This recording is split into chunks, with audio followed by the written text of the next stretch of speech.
নবী করিম সাল্লাল্লাহু আলাইহি ওয়াসাল্লাম দেখছেন এক বুড়ি দুই তিনটা বোঝা মাথায় উঠায়, ঘাড়ে উঠায়, পড়ে যায়। নবী করিম সাল্লাল্লাহু আলাইহি ওয়াসাল্লামের রহমতের নবীর দৃষ্টি আকৃষ্ট হলো। উঠ থেকে নেমে এগিয়ে গেলেন বুড়ির কাছে। বুড়ি, যাও কই? বুড়ি বলছেন, তুমি কোত্থেকে আসছো? তুমি জানো না আব্দুল্লাহর পুত্র মুহাম্মদ এসেছে সাল্লাল্লাহু আলাইহি ওয়াসাল্লাম। আজার উপায় নাই, কাফের যেখানে পাবে সেখানে কাঁদবে। আমি আমার নিরাপদ জায়গায় পালাতে চাই। হুজুর বললেন, আমাকে দাও বোঝাগুলি, তোমার একটু আউগিয়ে দিয়েছে। বোঝাগুলি হাতে নিলেন, পথ চললেন। কিছুদিন গিয়ে মহিলা বলল, এটাই আমার নিরাপদ জায়গা, রাখো। রেখে দিলেন। বুড়ি কিছু পয়সা বের করে বলল, নাও কিছু পারিশ্রমিক। হুজুর বললেন, না, আমি কোনো পারিশ্রমিক নেব না। বুড়ির চোখ এত বড় হয়ে গেছে। কাউকে এই দেশে মানুষ মানুষের উপকার করে বিনা পয়সায়? আশ্চর্য। তুমি যে আমার পেছন থেকে মালপত্র নিয়ে কেটে পড়নি, এই তো আমার কপাল। তুমি পয়সা নেবে না? কে তুমি? আল্লাহর নবী বলেন, বুড়িমা, যার ভয়তে তুমি কাবা শরীফের নিকট থেকে নিরাপদ জায়গা যেটাকে মনে করেছে এই পর্যন্ত এসেছো, আমি সেই মক্কা নগরীর আব্দুল্লাহর এতিম পুত্র নবী মুহাম্মদুর রাসূলুল্লাহ। বুড়ি বলছেন, মুহাম্মদ সাল্লাল্লাহু আলাইহি ওয়াসাল্লাম তোমার বিরুদ্ধে নেতৃবৃন্দ এত বাজে কথা বলেছে, আমরা ভুল বুঝেছি। তুমি এত উদার, এত মহৎ, আগে বুঝতে পারি নাই, জানতে পারি নাই। ভুলের মধ্যে ছিলাম। আমি আর কাফের রইলাম না, আমিও মুসলমান হয়ে গেলাম। লা ইলাহা ইল্লাল্লাহু মুহাম্মাদুর রাসূলুল্লাহ। নবীজি মসজিদে হারামে প্রবেশ করলেন। সব নেতারা কলা পাতা, কচু পাতার মতো থরথর করে কাঁপছে। হুজুর জিজ্ঞেস করলেন, ও কুরাইশের নেতারা, আমার কাছে আজকে এই ধরনের ব্যবহার তোমরা আশা করো? তারা বললেন, ওদের রূহ কি আছে ভিতরে? সব ঠোঁটের কাছে এসে গেছে। বলছে, মুহাম্মদ সাল্লাল্লাহু আলাইহি ওয়াসাল্লাম একজন উত্তম ভ্রাতা, একজন উত্তম ভ্রাতুষ্পুত্রের কাছ থেকে যে ধরনের ব্যবহার আশা করা যায়, আমরা সেই ধরনের ব্যবহার আপনার কাছে আশা করি। নবীজি বললেন, কুরাইশের নেতারা শোনো, তোমাদের ব্যাপারে আমি আজ সেই কথাই বলবো যেই কথা বলেছিলেন আমার ভাই ইউসুফ আলাইহিস সালাম মিশরের প্রেসিডেন্ট হিসেবে। তিনি সিংহাসনে বসা, তার সামনে তার ভাইরা যখন তাকে না চিনে, তার কাছে যখন এসেছে খাদ্য খাবার নেওয়ার জন্য, উনি তো ভাইগুলোকে চিনে ফেলেছিলেন। তিনি ওই 11 ভাই যারা তাকে কুয়ায় ফেলেছিল, ওই 11 ভাইয়ের ব্যাপারে আমার ভাই ইউসুফ আলাইহিস সালাম যে কথা বলেছিলেন, তোমাদের ব্যাপারেও আমি আজকে সেই একই কথা বলবো। লা তাসরিবা আলাইকুমুল ইয়াউম। আজ তোমাদের বিরুদ্ধে আমার কোনো অভিযোগ নাই, তোমাদের বিরুদ্ধে আমার কোনো বিদ্বেষ নাই, তোমাদের বিরুদ্ধে আমার কোনো প্রতিহিংসা নাই। সবাইকে মাফ করে দিলাম। আবু সুফিয়ানকে মাফ করে দিলাম। আবু সুফিয়ানের বাড়ি যারা আশ্রয় নেবে তাদেরকেও নিরাপত্তা দিলাম। রাহমাতুল লিল আলামিন কাকে বলে? জনাবে মুহাম্মদ রাসূলুল্লাহ সাল্লাল্লাহু আলাইহি ওয়াসাল্লাম মক্কা দখল করলেন। তিনি যে যতগুলি যুদ্ধ করেছেন, কোন যুদ্ধই অফেন্সিভ ছিল না, সবগুলি ছিল ডিফেন্সিভ। যুদ্ধগুলো কি ছিল? আত্মরক্ষামূলক যুদ্ধ ছিল। তিনি আক্রমণ করেন নাই, আক্রান্ত হয়ে জবাব দিয়েছেন। তরবারি দিয়ে ইসলাম প্রচার হয় নাই, তরবারি দিয়ে ইসলাম প্রচার হয় না। ইসলাম প্রচার হয়েছে উদারতার ভালোবাসা দিয়ে। সেজন্য বলতেছিলাম, নবী করিম সাল্লাল্লাহু আলাইহি সাল্লামের যত যুদ্ধ হয়েছে, কোন যুদ্ধ আক্রমণকারী তিনি ছিলেন না, আক্রান্ত হয়ে জবাব দিয়েছেন। এবং সমস্ত যুদ্ধে মুসলমান ছিল কম, কাফের ছিল বেশি। জয়যুদ্ধ হয়েছে কারা? বলেন না কারা? মুসলমানেরা। আল্লাহ মুসলমানদেরকে বিজয় দান করেছে সর্বত্র, বদরে, ওহদে, সব জায়গায়। আবারও করবেন ইনশাআল্লাহ। ফিজায়ে বদরে पैदा कुन फरिश्ते तेरी नुसरत को उतर सकते गर्दू से कतर अंदर कतर अभी। বদরের মুসলমানদের মতো ঈমান যদি তোমাদের তৈরি হয়, আজও আকাশ থেকে কাতারে কাতারে ফেরেশতা আল্লাহ রাব্বুল আলামিন তোমাদের জন্য নাজিল করে দিতে পারে। বদরের মাঠে মুসলমান 313 আর কাফের তো অগণিত। সেইখানে একজন মুসলমান দাঁড়িয়ে বলছিল, ইয়া রাসূলুল্লাহ, আমার কোনো অস্ত্র নাই, ইসলামের প্রথম জিহাদ, আমি কি নিয়ে যাব? একটা অস্ত্র দেন। হুজুর বললেন, আমার কাছে কোনো হাতিয়ার নাই। সাহাবী বললেন, হুজুর যা পারেন আপনার হাত দিয়া উঠাই আমার হাতে দেন। রাসূলুল্লাহ একটা শুকনা খেজুরের ডাল পাইলেন, শুকনা খেজুরের ডালটা তুলে নিজ হাতে সাহাবীর হাতে দিলেন। সাহাবী বলেন, রাসূলের দেওয়া শুকনা ডাল নিয়ে হাজার কাফেরদের ভিড়ের মধ্যে ঝাঁপিয়ে পড়লাম। রাসূলের দেওয়া শুকনা খেজুরের ডাল দিয়ে যখন আঘাত করলাম, ধারালো তরবারি দিয়ে আঘাত করলে যেমন অবস্থা হয়, শুকনা ডালের আঘাতে কাফেরদের কল্লা কেটে পড়ে গেল মাটির উপরে। কোনো বুঝতে পারে নাই। আল্লামা ইকবাল বলেছেন, দশত দশত দরিয়া ভি না ছোড়ে হামনে, দশত দশত दरिया भी न छोड़े हमने, बहरे जुल्मत पे दौड़ा दिए घोड़े हमने। প্রান্তত্ব প্রান্তর শ্রাবণের উত্তাল তরঙ্গমালার উপর দিয়ে টাইগ্রিসের বুক ছাপায়া অশ্ববাহিনী সাথে করে নিয়ে আমরা দরিয়া পাড়ি দিয়ে দরিয়ার উপরে আফ্রিকার ভূখণ্ডে গিয়ে ইসলামের পতাকা উড্ডীন করেছি। সেই মুসলমান সাদ বিন আবি ওয়াক্কাস রাদিয়াল্লাহু তাআলা 60,000 সৈন্য নিয়ে পারস্যের বহরাস নগর অবরোধ করে দরিয়া পাড়ি দিয়ে পার যাবে। বললেন সাহাবীরা, সামনে দরিয়া পারাপারের জন্য কোনো ব্যবস্থা নাই, কি করতে চাও? ইসলাম দরিয়ার এপারে থাকবে না ওপারেও নিবা? সাহাবীরা বললেন, আপনি যেভাবে নির্দেশ করবেন সেনাপতি, আমরা তাই করব। তিনি বললেন, প্রস্তুত হও, অশ্ববাহিনী, উষ্ট্রারোহী, তীরন্দাজ, তরবারিওয়ালা, যে যে অবস্থা আছো আমার সাথে দরিয়া ঝাঁপায় পড়ো। অন্ধকার রাত, দরিয়ায় উত্তল ঢেউ চলছে। এই ঢেউয়ের মধ্য দিয়ে অশ্বারোহী, উষ্ট্রারোহী 60,000 সৈন্যের নেতৃত্ব দিচ্ছেন সাদ বিন আবি ওয়াক্কাস। বললেন, পড়ো আমার সাথে, নাস্তাঈনু বিল্লাহি ওয়া নাতাওয়াক্কালু ওয়া নাতাওয়াক্কালু আলাইহি, হাসবুনাল্লাহু নি'মাল ওয়াকিল, নি'মাল মাওলা ওয়া নি'মান নাসীর। ঐতিহাসিকরা লিখছেন, 60,000 সৈন্য নিয়ে এই দরিয়া পাড়ি দিয়ে নদীর ওপারে চলে যাওয়ার পর তিনি জিজ্ঞেস করলেন, সবাই তোমরা এসেছো কিনা? রাতের আধারে সবাই বললেন, সবাই খোঁজ খবর নিয়ে গুনে দেখলেন একটা ঘোড়াও হারায় নাই, একটা উটও ডুবে যায় নাই, একজন মানুষ হারায় যায় নাই, একজন মানুষের হাতের তরবারিও দরিয়ার ঢেউ ছিটকায়া নেয় নাই। আফ্রিকার গভর্নর বুঝতে পেরেছে মুসলমানরা ঢুকেছে। সে তার সেনাপতিকে বলল, এই মুসলমানগুলির জায়গা করে দাও জঙ্গলের কাছে। জঙ্গলের ভিতরে যে সমস্ত হিংস্র প্রাণী আছে ওরাই খাইয়া শেষ করে দেবে, রাতের বেলায় যুদ্ধ করা লাগবে না, তাদেরকে ওখানে থাকতে দেওয়া হলো। হযরত সাদ বললেন, একটা মঞ্চ বানাও সাহাবীরা। একটা মস্ত মঞ্চ বানানো হলো। ইতিহাস শুনুন মুসলমান, আপনার জীবনের গৌরব উজ্জ্বল ইতিহাস মুসলমানরা ভুলে গেছে, যুবকরা ভুলে গেছে। আজকের যুবকরা চিন্তা করেছে তারা সূর্য সেনের উত্তরসূরি, আজকের যুবকরা মনে করছে তারা রবীন্দ্রনাথের উত্তরসূরি। ও মুসলমান, সূর্য সেনের উত্তরসূরি তোমরা নও, তোমরা শহীদ তিতুমীর উত্তরসূরি, শাহজালালের উত্তরসূরি, খান জাহানের উত্তরসূরি, খালিদ বিন ওয়ালিদের উত্তরসূরি। মঞ্চের উপরে উঠে দাঁড়ালেন, মঞ্চ নির্মিত হয়ে গেল। হযরতে সাদ মঞ্চের উপরে দাঁড়িয়ে জঙ্গলের দিকে তাকিয়ে বললেন, লক্ষ্য করুন, আরে ভাই এত মানুষ, কারো তো পেশাব পায়খানা লাগতেই পারে, আপনারা পথ ছেড়ে দেন, তা না হলে আপনাদেরই অসুবিধা হবে। মঞ্চের উপরে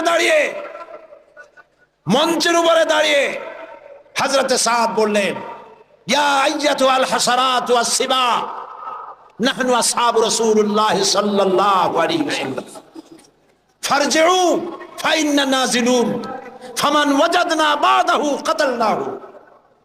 ও জঙ্গলের হিংস্র প্রাণীরা, শুনে রাখো, আমরা আল্লাহর নবী রাসূলুল্লাহর সাহাবী এই এলাকা ইসলাম প্রচারের জন্য এই এলাকায় এসেছি, আমরা এখানে রাত কাটাতে চাই।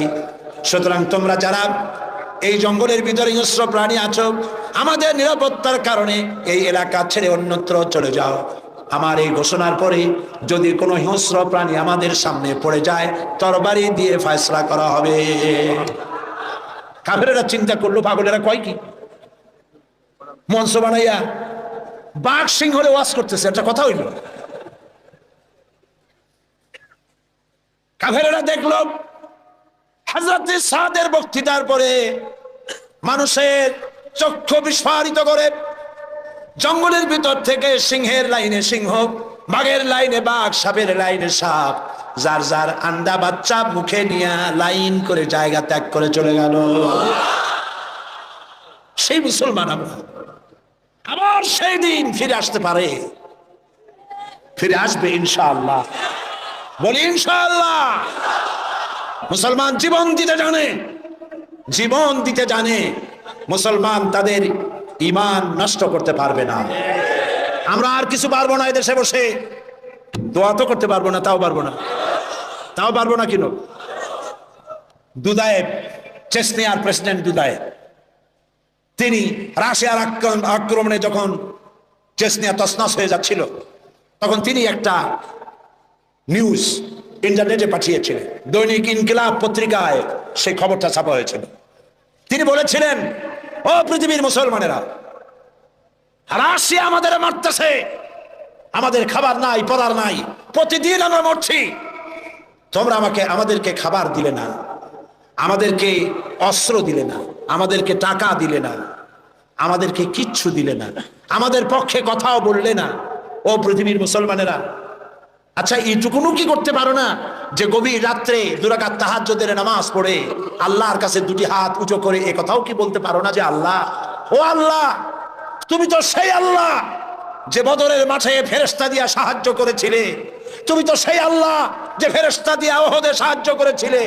ও আল্লাহ, তুমি দয়া করে সেই ফেরেশতাগুলি দিয়ে চেচনিয়ার মুসলমানদেরকে সাহায্য করো।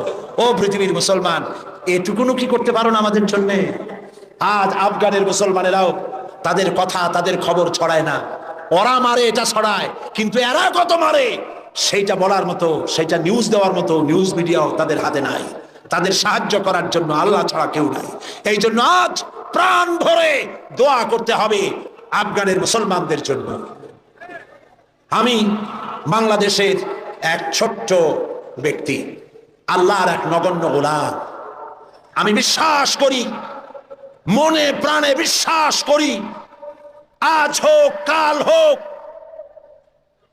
কাবা শরীফ ভাঙতে এসে আব্রাহার যে দশা করেছিলেন আল্লাহ, আফগানিস্তানের বুকে বুশের সেই দশা আল্লাহ করে দিবেন।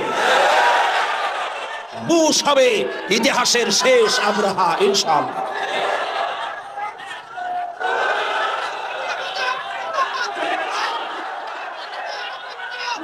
সেজন্য আজ আমরা আমেরিকার ইঙ্গো মার্কিন যে হামলা মুসলমানদের উপরে হচ্ছে, আল্লাহর সাহায্য কামনা করব দোয়ার মাধ্যমে। যত মানুষ দাঁড়ায় আছেন রাস্তায়, যত মানুষ দাঁড়ায় আছেন আশেপাশে, সব দোয়ার জন্য বসে পড়বেন, মোনাজাত হবে। এত বড় মোনাজাত জীবনে আরেকটা পাবো কোন নিশ্চয়তা আছে? যে যেখানে দাঁড়াইছে বসা মানুষেরা বসায় দেন। এত বড় মোনাজাত যার কপালে নাই সে তো কপাল পোড়া। যে যেখানে দাঁড়িয়েছে বসায় দেন, আর জোরে সোরে জিকির করেন সাল্লাল্লাহু আলাইহি ওয়াসাল্লাম। তার সম্পর্কে সূরা নাহলের মধ্যে আল্লাহ পাক বলেছেন, নবুয়ত রিসালাত সম্পর্কে আল্লাহ পাক কথাটা এভাবে বলেছেন,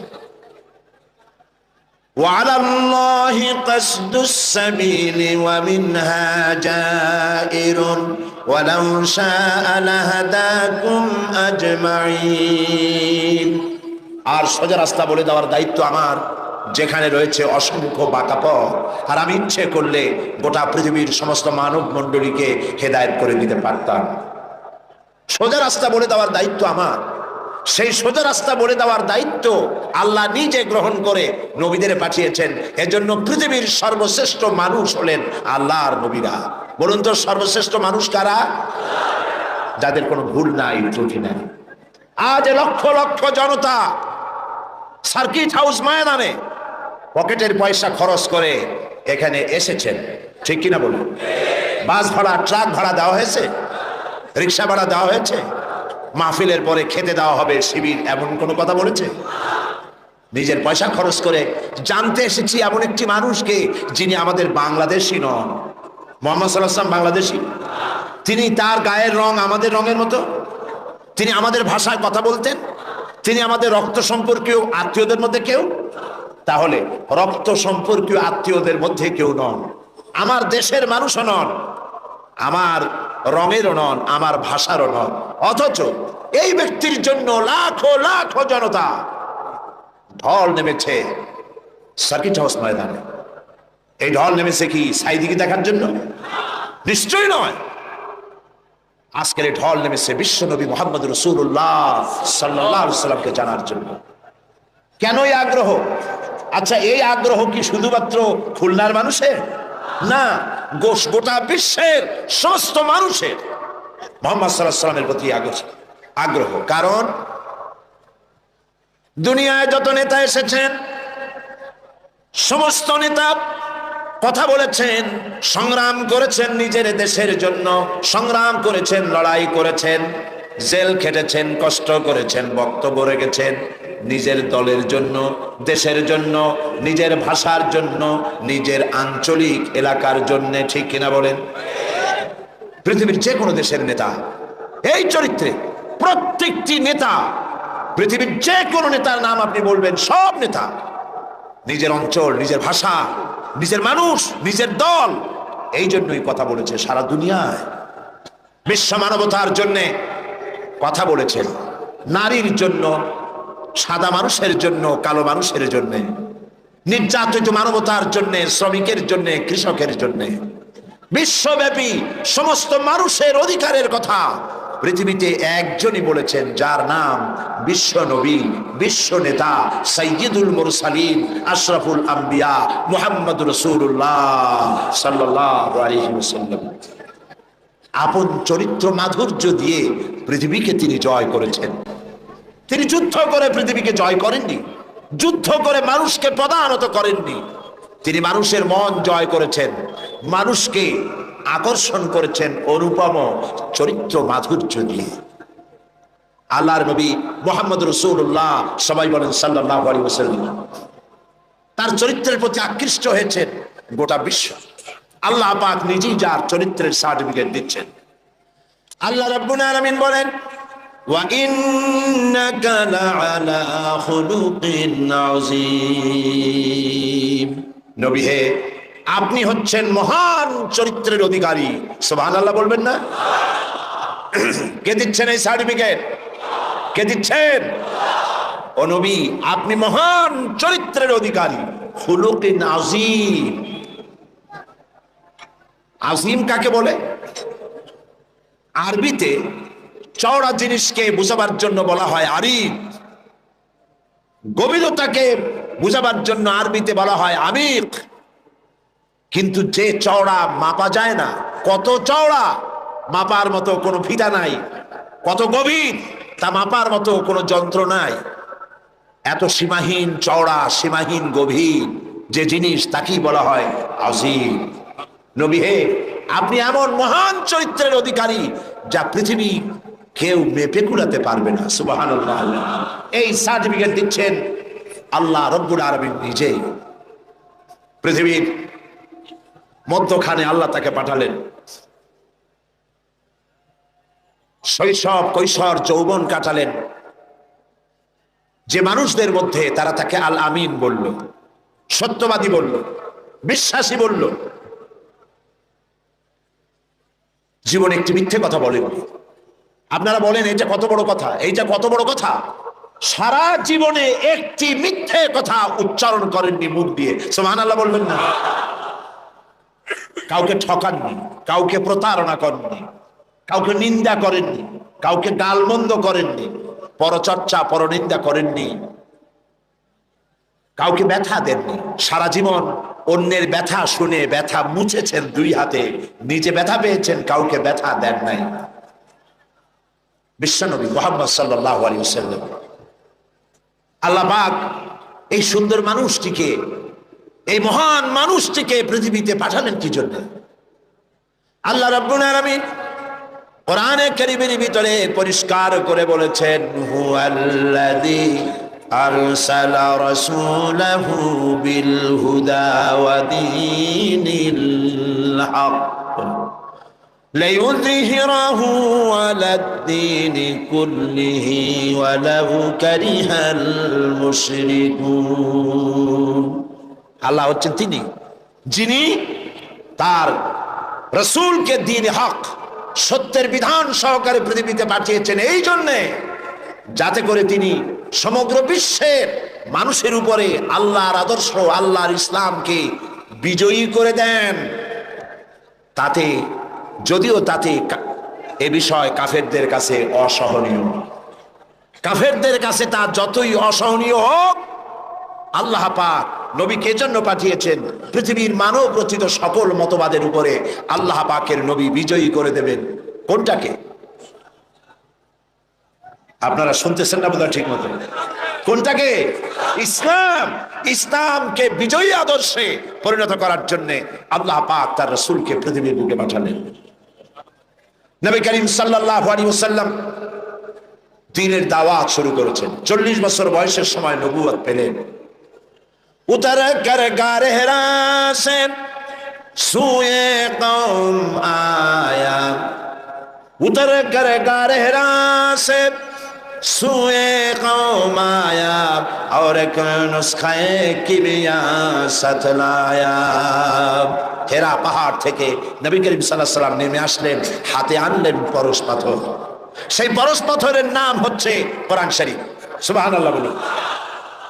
এই পরশ পাথরের সংস্পর্শে যারাই এলো, আল্লাহ রাব্বুল আলামিন তাদেরকে সোনা, লোহাগুলিকে সোনা বানায় দিলেন, কয়লার খণ্ডগুলিকে হীরক খণ্ডে পরিণত করে দিলেন। নবী করিম সাল্লাল্লাহু আলাইহি ওয়াসাল্লাম কাবা শরীফের পাশে বসে তেলাওয়াত করছেন।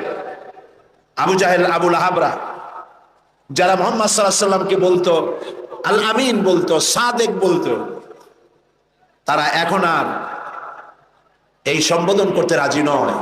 তারা বুঝতে পেরেছে তাদের আদর্শের দিন শেষ, তাদের নেতৃত্বের দিন শেষ। মুহাম্মদ সাল্লাল্লাহু আলাইহি ওয়াসাল্লাম নতুন এক আদর্শ নিয়ে এসেছেন, এই আদর্শের কাছে যেন কেউ না যেতে পারে। সেই জন্য তারা বলল মুহাম্মদ সাল্লাল্লাহু আলাইহি ওয়াসাল্লাম পাগল হয়ে গেছে। বলে নাউজুবিল্লাহ। নবী করিম সাল্লাল্লাহু আলাইহি ওয়াসাল্লামকে পাগল বলা হলো। রাসূলকে যদি পাগল বলা হয়, আঘাত লাগে কোথায়? আল্লাহর অস্তিত্বে আঘাত লাগে। ওরা মুহাম্মদ সাল্লাল্লাহু আলাইহি ওয়াসাল্লামকে পাগল বলল, আল্লাহ পাক জবাব দিলেন।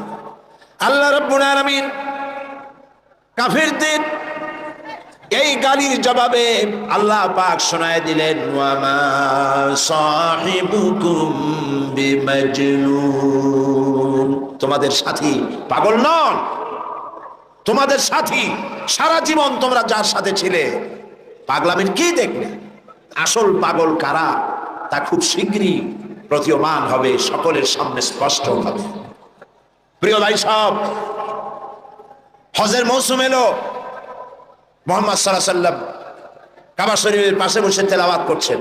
তখনও তার নাম চতুর্দিকে ছড়ায় নাই। ওরা ছড়াচ্ছে পাগল বলে, জেনে ধরা রুগী বলে, কাহেন বলে, সাহের বলে, গণক, জাদুকর, পাগল, এই সব ছড়াচ্ছে। আর আল্লাহ পাক বলছেন, ওয়ারাফানা লাকা যিকরাক, ওয়ারাফানা লাকা যিকরাক।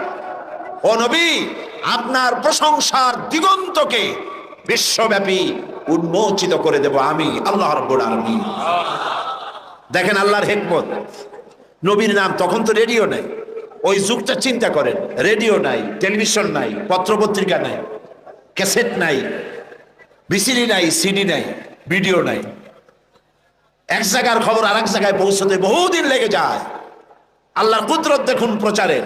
হজের মৌসুমে সিরিয়া থেকে, ওমান থেকে, ইয়েমেন থেকে, বাহরাইন থেকে, কুয়েত থেকে, চতুর্দিক থেকে লোকেরা এসেছে হজের মৌসুমে।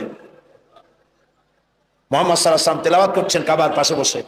আবু জাহেল তাবুতে গিয়ে বলছে, এই লোকেরা শোনো, আমাদের দেশে একটা জেনে ধরা রুগী, আত পাগলা টাইফের লোক, নাম তার মোহাম্মদ। বলেন নাউজুবিল্লাহ। ও গালি দিয়ে শোনাচ্ছে, লোকটি পাগল হয়েছে। ওই যে দেখা যায় কি যেন পড়তেছে, তার কাছেও যাবে না, শুনবাও না কি বলে। এরা তো নাম জানতো না, আবু জাহেল নামটা শোনাই দিয়েছে। লোকেরা মনে করলো এরা হলো কুরাইশদের নেতা। পাগলের কাছে যেতে নিষেধ করেছে, কি বলে তা শুনতে নিষেধ করেছে। ঠিক আছে, শুনবো না। কানের মধ্যে 2 আঙ্গুল ঢুকাই দিছে, কিন্তু পাগলটা কেমন তা তো একটু দেখে আসে। এরা পাগল দেখতে গিয়েছে। কাবার পাশে এসে নবীজির চেহারা মোবারকের উপরে যখন নজর পড়েছে, নিজেদের মুখ থেকে বেসাখতা স্বাগতোক্তি নিজেদের মুখ থেকে বেরিয়ে গেল, পাগল কি এত সুন্দর হয়? আমরা তো পাগল দেখেছি আমাদের দেশে, মাথার চুল থাকে উস্কো খুস্কো, দাঁতে থাকে ময়লা, জামার বোতাম নিচেরটা থাকে উপরে, কাপড় চোপড় অবিন্যস্ত। পাগল তো আমরাও দেখেছি। এত সুন্দর মানুষ, তা কি কোনোদিন পাগল হতে পারে? কত সুন্দর! যার কথা আপনারা শুনতে এসেছেন, গৌতম বুদ্ধ বলেন, শ্রীকৃষ্ণ বলেন, কনফুসিয়াস বলেন, জরথুস্ট বলেন, গুরু নানক বলেন, পৃথিবীর কোন নেতার জীবন ইতিহাস ঐতিহাসিক ভিত্তি নাই। জীবনের 2-4টা ঘটনা আছে মাত্র, আর কিছু নাই। টেস্ট করুন, পড়েন, পড়াশোনা করেন। পৃথিবীর যত নেতা আছে সমগ্র জীবনের কাহিনী খুঁজে পাওয়া যাবে না। একমাত্র নবী মুহাম্মদ রাসূলুল্লাহ প্রাণ ভরে পড়েন সাল্লাল্লাহু আলাইহি ওয়াসাল্লাম, যার জন্ম ধাত্রী মাতা। জন্ম কেমনে হলো? ধাত্রী মাতা, লালন পালন, শৈশব, কৈশোর, যৌবন, বিবাহ, হিজরত, নবুয়ত, যুদ্ধ বিগ্রহ, কেমনে হাসি দিতেন, কেমনে কথা বলতেন, মাথার চুল, মুখের দাড়ি কয় গাছ পেকেছিল, কত গাছা কাঁচা ছিল, কিভাবে খানা খেতেন, কিভাবে টয়লেটে যেতেন, কিভাবে স্ত্রীর সঙ্গে সম্পর্ক রক্ষা করতেন, কিভাবে বাচ্চাদের সাথে ব্যবহার করতেন, কেমনে রাষ্ট্র চালাতেন, কেমনে যুদ্ধ করতেন, ছোট্ট তুচ্ছ জিনিস থেকে শুরু করে রাষ্ট্র পরিচালনা পর্যন্ত জীবনের সব কথা লিপিবদ্ধ হয়েছে। পৃথিবীতে এমন একজনও নাই, একজনই আছেন, জনাবে মুহাম্মদ রাসূলুল্লাহ সাল্লাল্লাহু আলাইহি ওয়াসাল্লাম। শামাইলে তিরমিজি বাংলা হয়ে গেছে। মেহেরবানি করে পড়েন, মেহেরবানি করে পড়েন, পড়ে দেখুন রাসূলুল্লাহর জীবনে কেমনে খানা খাইতেন, কেমনে হাঁটতেন, কেমনে বসতেন, কেমনে হাসতেন, কেমনে কাঁদতেন, সব লিপিবদ্ধ হয়েছে, কোনো কথা বাদ পড়ে নেই। সুবহানাল্লাহ। কারণ পৃথিবীর নেতারা তাদের জীবন 2 ভাগে বিভক্ত। একটা হচ্ছে পার্সোনাল লাইফ, আর একটা হচ্ছে প্রাইভেট, কি বলে, public life. Public character, personal character. চরিত্রটা 2 রকম, ব্যক্তিগত চরিত্র আর মানুষের সামনে দেখাবার মতো আরেকটা চরিত্র। নবী করিম সাল্লাল্লাহু আলাইহি ওয়াসাল্লামের চরিত্র এরকম ছিল না। কোন নেতা এই সাহস করবে না তার স্ত্রীকে বলার, স্ত্রীর কাছেই তার স্বামীর সমস্ত দুর্বলতা স্ত্রীর জানা থাকে। কথা ঠিক কিনা? কে সাহস করবে তার ড্রাইভারকে বলবে, তার স্ত্রীকে বলবে, তার বন্ধুদেরকে বলবে, আমার ছাত্র জীবন থেকে শুরু করে এই পরিণত বয়স পর্যন্ত যা যা যেখানে যা করেছি দিনে রাত্রে সব বলে দাও মানুষের কাছে? পারবেন? পারবেন?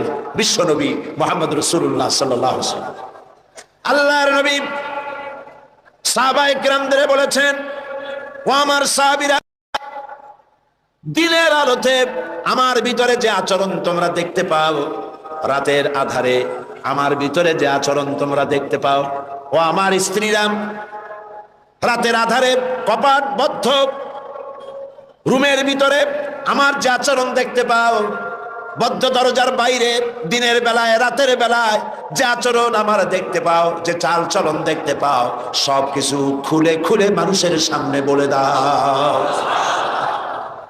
এরকম আসতে কইলেন সুবহানাল্লাহ। এই হলেন বিশ্বনবী, এই হলেন বিশ্বনবী। ফাইনা তাযহাবুন, ও মুসলমানেরা, আসল নেতা থুইয়া কোন নেতার পিছনে দৌড়া? হায় রে কপাল পোড়া মুসলমান, তোমার নেতা আমার নেতা সাতামাতা সাতামাতা এইসব মাইসে কয়। তোমার নেতা আমার নেতা বিশ্বনবী মুস্তাফা সাল্লাল্লাহু আলাইহি ওয়াসাল্লাম। চিল্লায় বলো, তোমার নেতা আমার নেতা কে?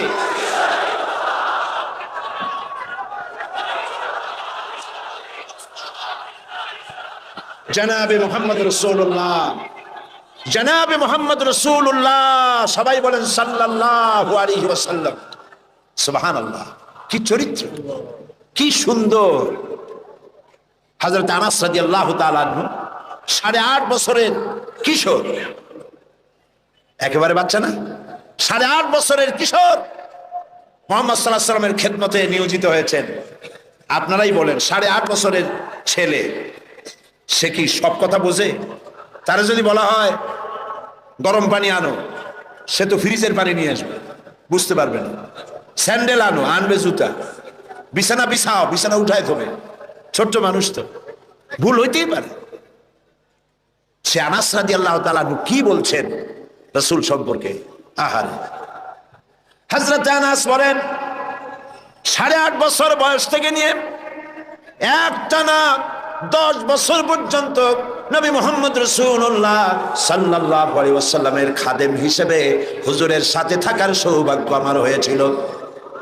10টি বছরের ভিতরে একটি বারের জন্য আল্লাহর নবী আমাকে চোখ রাঙাইয়া ধমকের সুরে একবারও বলেন নাই, আনাস এটা কেন করেছো অথবা এটা কেন করো নাই। সেই হযরত আনাস বলেন, একবার নিয়ে গেলাম রাসূলকে আমার বাড়ি দাওয়াত খাওয়াইতে। হুজুর সাল্লাল্লাহু আলাইহি ওয়াসাল্লাম আমার বাড়িতে খানা খেয়ে বাইরে বেরিয়েছেন। ওটা ছিল পূর্ণিমার রাত। আমার মা বাইরে এসে একবার পূর্ণিমার চাঁদের দিকে তাকান, আর একবার রাসূলের চেহারার দিকে তাকান, বারবার তাকাতাকি করছে। আমি প্রশ্ন করলাম, মা পূর্ণিমার চাঁদ আর রাসূলের চেহারায় বারবার তাকাইয়া দেখো কি? মা আমার বলল, আনাস রে, আমি পূর্ণিমার চাঁদ আর রাসূলের চেহারার সঙ্গে কম্পেয়ার করতেছিলাম, তুলনা করতেছিলাম। আমার মনে হলো নবীজি যখন ঘরের থেকে বাইরে নেমেছেন, নবীজির চেহারার সামনে, নবীজির চেহারার সৌন্দর্যের সামনে পূর্ণিমার চাঁদ যেন ম্লান হয়ে গিয়েছে।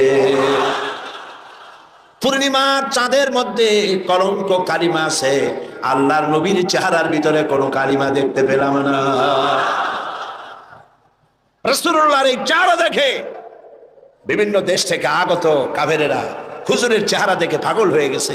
তারা নিজেরাই বলতেছে, পাগলের সুরত এইরকম হয় নাকি? অসম্ভব, নিশ্চয়ই এই লোকটি পাগল নয়। আচ্ছা কি বলে শুনি। কানের মধ্যে তো আঙ্গুল দেওয়া ছিল, আঙ্গুল বাইর করে বেড়েছে। নবীজি তেলাওয়াত, হুজুর সাল্লাল্লাহু আলাইহি ওয়াসাল্লাম তেলাওয়াত করছেন।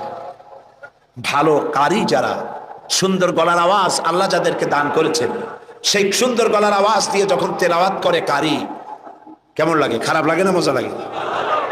এই যে আব্দুর রহমান আস-সুদাইস, শেখ আব্দুর রহমান আস-সুদাইস, ইমাম খতিব মসজিদুল হারাম মক্কা আল মুকাররমা, আব্দুর রহমান আল হুজাইফি, ইমাম খতিব মসজিদ আন নববী শরীফ মদিনা আল মুনাওয়ারা। সুবহানাল্লাহ, এইসব কারীদের তেলাওয়াত কেমন লাগে?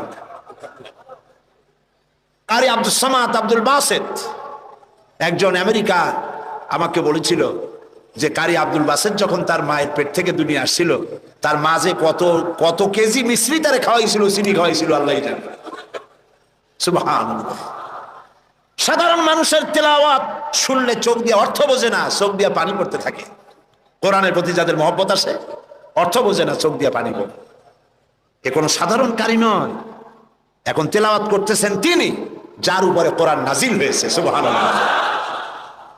আল্লাহর নবীর তেলাওয়াত কাফেরদের কানের মধ্য দিয়া কলিজার ভিতরে প্রবেশ করা শুরু করে দিয়েছে।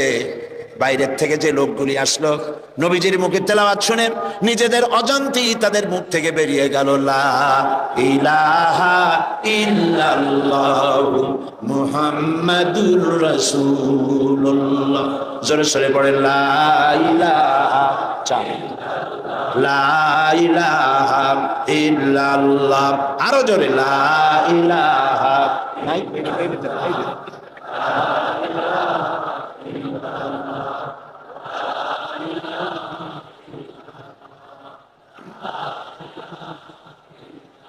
লা ইলাহা ইল্লাল্লাহু মুহাম্মাদুর রাসূলুল্লাহ। নবী করিম সাল্লাল্লাহু আলাইহি ওয়াসাল্লামের অনুপম চরিত্র মাধুর্যের মধ্য দিয়ে ইসলামের দাওয়াত ছড়িয়ে পড়ল সবখানে। সিরিয়া, কুয়েত, কাতার, বাহরাইন, মিশর সব দিকে ছড়িয়ে পড়তে লাগলো। কাফেরেরা বাধার বিন্ধ্যাচল সৃষ্টি করলো, তারা নেতৃত্ব দিতে চাইলো, রাসূলুল্লাহ নেতৃত্ব নেন নাই। আবু তালেব বলেছিল, আবু তালেবের তারা কি বলেছিল, মুহাম্মদ সাল্লাল্লাহু আলাইহি ওয়াসাল্লামকে শুধু একটা প্রস্তাব দেন, সোনা দানা সুন্দরী নারী যা চায় সব দেব, তবু যেন লা ইলাহা ইল্লাল্লাহ এই দাওয়াতটা যেন না দেয়। তাহলে বোঝেন লা ইলাহা ইল্লাল্লাহ কত কি বিপ্লবাত্মক কথা। আমরা বুঝি না বলে আমাদেরকেও অ্যাকশন করে না, যারা শোনে না, যারা শোনে তাদের মধ্যেও অ্যাকশন করে না। মুহাম্মদ সাল্লাল্লাহু আলাইহি ওয়াসাল্লামের কাছে যখন এই প্রস্তাব গেল, এই প্রস্তাব তিনি মেনেছিলেন? মেনেছিলেন। আল্লাহর নবী বলেছিলেন, চাচা আবু তালেব নেতৃবৃন্দকে শুনিয়ে দেন, সোনা দানা টাকা পয়সা তো দূরের কথা, যেটা তারা দিতে পারবে না, তাও যদি তারা দিতে পারে আকাশের ওই সূর্যটা এনে যদি ওরা মুহাম্মদ সাল্লাল্লাহু আলাইহি ওয়াসাল্লামের হাতে, ডান হাতে উঠায় দেয়, আকাশের ওই পূর্ণিমার চাঁদটা ধরে এনে ওরা যদি মুহাম্মদ সাল্লাল্লাহু আলাইহি ওয়াসাল্লামের বাম হাতে তুলে দেয়, এর বিনিময় আল্লাহর নবী মুহাম্মদ রাসূলুল্লাহ সাল্লাল্লাহু আলাইহি ওয়াসাল্লাম এক মুহূর্তের জন্য তাওহীদের দাওয়াত বন্ধ করে দেবে না। আমি এসেছি পৃথিবীর বুকে ইসলামকে বিজয়ী করার জন্য। আল্লাহ পাক তার রাসূলকে সাহায্য করলেন, 13 বছর মক্কায় থেকে লোক তৈরি করলেন। বন্ধুরা, ইসলাম শুধু নামাজ, রোজা, হজ, যাকাত সর্বস্ব নয়, ইসলাম কমপ্লিট কোড। এটা হলো পূর্ণাঙ্গ জীবন বিধান, যা মানুষের জীবনের সবটাকে কন্ট্রোল করে। এটা বুঝতে চায় না ধর্ম নিরপেক্ষবাদীরা। আল্লাহ তৈরি করেছেন ইসলাম, শয়তান তৈরি করেছে সেকুলারিজম। ধর্ম নিরপেক্ষবাদ কে তৈরি করেছে? জোরে বলেন, কে করেছে? শয়তান তৈরি করেছে। আর আল্লাহ সৃষ্টি করেছেন, তৈরি করেছেন মানবতার কল্যাণের জন্য ইসলাম। সমস্ত নবীদেরকে আল্লাহ পাক কিসের উপরে পাঠাইছে, কি প্রচার করতে পাঠাইছে? বলেন, জবাব দেন, কি প্রচার করতে পাঠিয়েছে? ধর্ম নিরপেক্ষ মতবাদ প্রচার করতে আল্লাহ যে নবীকে পাঠাইছেন সেই নবীর নাম কোন? কোন নবীকে পাঠাইছেন? ধর্ম নিরপেক্ষ মতবাদ প্রতিষ্ঠার জন্য পৃথিবীতে এসেছে শয়তান। কে এসেছে? চিল্লায় বলেন। কাজী ওদের কাছে ধর্ম হলো বিপদ, ধর্ম নিরপেক্ষ মতবাদীদের কাছে ধর্ম হলো বিপদ। আর ইসলাম মানবতার কল্যাণ সাধনে পৃথিবীতে ইসলাম এসেছে। তুমি কেন ধর্ম নিরপেক্ষ মতবাদী হবে? তোমাকে ইসলামে আসতে হবে, কারণ ইসলাম আল্লাহর তৈরি করা। 13 বছর বসে লোক তৈরি করলেন নবীজি। কেমন লোক? আবু বকর, ওমর, উসমান, আলী, আব্দুর রহমান বিন আউফ, আবু উবাইদা ইবনুল জাররাহ, খাব্বাব, খুবাইব, আম্মার রিদওয়ানুল্লাহ তাআলা আলাইহিম আজমাইন, এই সব সাহাবী সব তৈরি হয়ে গেল। এই পথে, ইসলাম প্রতিষ্ঠার পথে বাধা দিল বৃদ্ধরা, আর সহযোগিতা করলো যুবকেরা। তাও সুবহানাল্লাহ কইতে ইচ্ছা করে না। দেখেন নবীজি কি বলছেন। আল্লাহ নবী বলছেন, উসিকুম বিশ-শাবাবি খায়রা ফাইন্নাহুম আরাক্কু আফইদা লাকাদ বাসানি আল্লাহু বিল হানিফিয়্যাতি সামহা ফাহালাফানি আশ-শাবাব ওয়া খালাফানি আশ-শায়ুখ ক্বালা নবী সাল্লাল্লাহু আলাইহি ওয়াসাল্লাম। আল্লাহর নবী বলেন, আমি তোমাদেরকে নসিহত করছি, যুবকদের ব্যাপারে তোমরা কল্যাণকামী হবে, কারণ আল্লাহ রাব্বুল আলামিন উদারতা সহকারে এই পৃথিবীতে দিন প্রতিষ্ঠার জন্য আমাকে পাঠিয়েছেন। এ ব্যাপারে আমাকে সাহায্য করেছে যুবকেরা, আর বিরোধিতা করেছে বুড়োরা। যুবক এরাই আমাকে সাহায্য করেছে। দেখেন বিরোধিতা যারা করলো তাদের বয়স কত? আবু জাহাল, আবু লাহাব, উতবা, সাইবা, মুগিরা, গোষ্ঠী সুদ্ধা সব 40-এর উপরে। এদের বয়স 40-এর উপরে। আর যারা নবীকে সহযোগিতা করলেন, আবু বকর, ওমর, ওসমান, আলী, আব্দুর রহমান বিন আউফ, জুবাইর ইবনুল আওয়াম রিদওয়ানুল্লাহ তাআলা আলাইহিম আজমাইন, সব 37, 26, 17, 8.5 এইরকম বয়স। হযরত আলী যখন ইসলাম কবুল করেন বয়স হলো 8.5 বছর মাত্র। সুবহানাল্লাহ কইতে ইচ্ছা করে না। জুবাইর ইবনুল আওয়াম, আব্দুর রহমান বিন আউফ মাত্র 17 বছরের যুবক। ওমর রাদিয়াল্লাহু তাআলা আনহু মাত্র 26 বছরের টকবগে ভরা যুবক। যুবকরা সাহায্য করেছে, বুড়োরা বিরোধিতা করেছে। তাই বলে আজকে যে সমস্ত বৃদ্ধরা এখানে আছেন তারা মন খারাপ করবেন না। আমরাও কিন্তু ওই কালটা কাটায় আসছি, যৌবন কালটা, ঠিক না? আমি তো আপনাদের দলে, আমরা ওই কালটা কাটিয়ে এসেছি। তবে সেই কালটা যদি আল্লাহর দ্বীনের কাজে লেগে থাকে সেটাই হলো কিসমতের কথা। সুবহানাল্লাহ। এই সৌভাগ্য ইসলামী ছাত্র শিবিরের। আলহামদুলিল্লাহ বলি, আলহামদুলিল্লাহ বলি। বন্ধুগণ, নবী করিম সাল্লাল্লাহু আলাইহি ওয়াসাল্লাম দ্বীন প্রতিষ্ঠার লক্ষ্যে 13 বছর পূর্ণ হয়ে গেল, মদিনায় লোক তৈরি হয়ে গেল, মক্কায় লোক তৈরি হয়ে গেল, এবার রাষ্ট্র ক্ষমতা হাতে নেওয়ার পালা। আজকের এই বিশাল জনসমুদ্রে ধর্মনিরপেক্ষ মতবাদী আদর্শে যদি কোনো বিশ্বাসী ব্যক্তি থাকেন, আমি আমার ওই ভাইকে বলবো, লক্ষ্য করে শোনেন, হিজরতের বেলায় রাসূলুল্লাহকে আল্লাহ কি শিখাচ্ছে। যারা ধর্ম আর রাজনীতি আলাদা মনে করেন, ধর্মনিরপেক্ষতার আদর্শে বিশ্বাসী হওয়ার কারণে তারা কান খুলে শুনুন রাসূলুল্লাহকে হিজরতের সময় আল্লাহ কি দোয়া শিখালেন। আল্লাহ রাব্বুল আলামিন নবীজিকে শিখালেন হিজরতে। নবীজিকে শেখানো হলো রব্বি আদখিলনি মুদখালা সিদকিন ওয়া আখরিজনি মুখরাজা সিদকিন ওয়াজআলনি মিন লাদুনকা সুলতানান নাসীরা। আয় আমার রব, আমাকে সত্যের সাথে প্রবেশ করাও, সত্যের সাথে আমাকে বের করো, আর সুলতানে নাসির আমার হাতে দাও। সুলতানে নাসির দুনিয়ার সব মুহাদ্দিসিন মুফাসসিরিনে কিরাম একমত, সুলতানে নাসির মানে রাষ্ট্রীয় পাওয়ার। আয় আল্লাহ, তুমি আমাকে রাষ্ট্রীয় পাওয়ার হাতে দাও, রাষ্ট্র ক্ষমতা দাও। রাষ্ট্রীয় ক্ষমতা হাতে পেলেই জনগণকে ভালো বানানো যায়, শুধু নসিহত করে মানুষকে ভালো বানানো যায় না। ঠিক কিনা বলেন? ঠিক কিনা বলেন? রাষ্ট্রীয় ক্ষমতা হাতে থাকতে হয়। রাষ্ট্রীয় ক্ষমতা যদি ভালো মানুষের হাতে থাকে মানুষ ভালো হয়, খারাপ মানুষের হাতে থাকলে মানুষ খারাপ হয়ে যায়। কারণ উপরের পানি নিচে নামে, নিচের পানি কখন উপরে যায় না। রাষ্ট্রের হুকুম মতোই তো দেশ চলে। এই রাষ্ট্রীয় ক্ষমতায় যারা থাকে তারা যদি সন্ত্রাসী না হয়, জনগণ সন্ত্রাসী হইতে পারে না।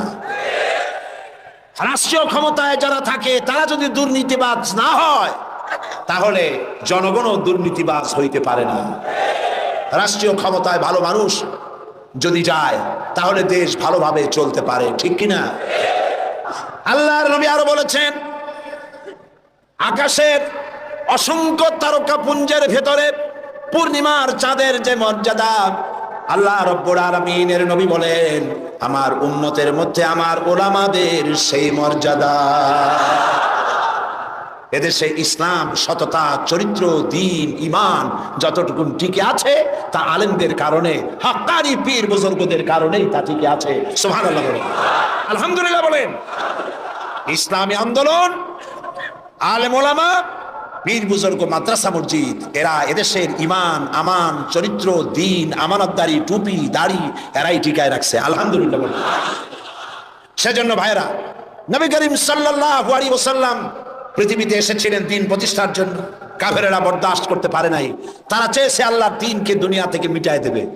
ওরা চায় দ্বীন মিটায় দেবে, আল্লাহ চান দ্বীন প্রতিষ্ঠা করবেন। কথা টিকবে কার? বলেন টিকবে কার? আল্লাহ রাব্বুল আলামিনের কথাই টিকবে। কালিমাতুল্লাহি হিয়াল উলিয়া, আল্লাহর কথাই সর্বোচ্চ থাকবে। আল্লাহ রাব্বুল আলামিন কোরআনে কারীমের মধ্যে বলে দিয়েছেন, ওয়ালা তাহিনু ওয়ালা তাহজানু ওয়া আনতুমুল আ'লাউনা ইন কুনতুম মুমিনিন। কোনো ভয় নাই, কোনো চিন্তা নাই, যদি তোমরা মুমিন হও আমি আল্লাহ রাব্বুল আলামিন তোমাদেরকে জয়ী করে দেব। বিজয় তোমরাই লাভ করবে। নবী করিম সাল্লাল্লাহু আলাইহি ওয়াসাল্লাম হিজরত করলেন, মক্কা শরীফ থেকে মদিনায় চলে এলেন। তিনি আজ মদিনা স্টেটের প্রেসিডেন্ট। সুবহানাল্লাহ বলেন। রাতের আধারে এসেছেন, রাতের আধারে এসেছেন, একজন মানুষ সাথে নেই। আজ রাসূলুল্লাহ প্রেসিডেন্ট, বদরের বিজয় হয়েছে, ফতে মক্কার সময় এসেছে, রাসূলুল্লাহ মক্কা দখলের জন্য যাচ্ছেন, সাথে আজ কত লোক? 10,000। কয় হাজার? 10,000 সেনাবাহিনী সাহাবীদের সাথে নিয়ে চলেছেন, হাতে 10,000 তরবারি চকমক করছে। মক্কার পাশে এসে যখন পৌঁছে গেছেন, আরে যে ব্যক্তি রাতের আধারে একজন মানুষ সাথে নিয়ে আত্মগোপন করে মদিনায় এলেন, আল্লাহ তাকে আজকে প্রেসিডেন্টের বেশে মক্কায় পৌঁছায় দিচ্ছেন। সুবহানাল্লাহ। আল্লাহকে বিশ্বাস করো।